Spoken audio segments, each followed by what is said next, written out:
in all your travels and speeches, I know much of it gets small p into the politics because that's the world we're in. Do you get much chance, because obviously no one could follow you around, they wouldn't last. Do you get much chance to expand on the beauties of the culture? I'm thinking of poetry and music and things of this nature. The other side of the academic, the things that sometimes, they sing to the human spirit. I do. I mean, that's one of the reasons that I was so motivated to continue the lectures, because we actually put together a sequence of tours. We didn't plan 160 cities in one go. I mean, it sort of unfolded. It's only you and Bono left.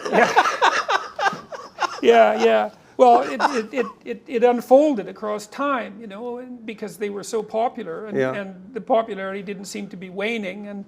But it was an opportunity to put forward the case for all the wonderful things that we've done. I mean, and to express gratitude and amazement at the fact that, the fact that our city, this city, Toronto, this city works is, for me, and I think this is partly because I've been sensitized so much to the catastrophes of existence in sort of the collective and the personal senses, that when I go outside and everything works and there's all these people of different colors and creeds and religions walking down the street and it's all peaceful and the lights go on regularly and the power is always working and everything technological is 100% reliable and there's no riots in the street, and the probability that you're going to meet with an untimely and painful death at the hands of someone else is almost nil, and that we live for such a long time. All of this to me is it's a complete miracle. It truly is. And I remind people of the unlikelihood of that constantly in the lectures and ask them to be grateful for the fact that, I mean,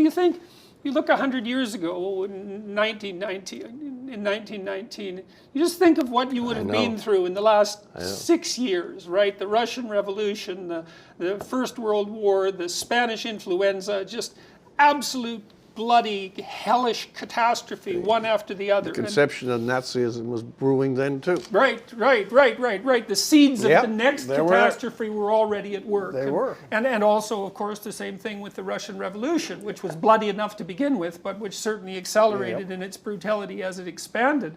And, we don't have any of that at the moment. It's actually, the world is more peaceful than it's ever been. There's no wars in the Western Hemisphere. That's the first time since the coming of Columbus that the entire Western Hemisphere is free of conflict.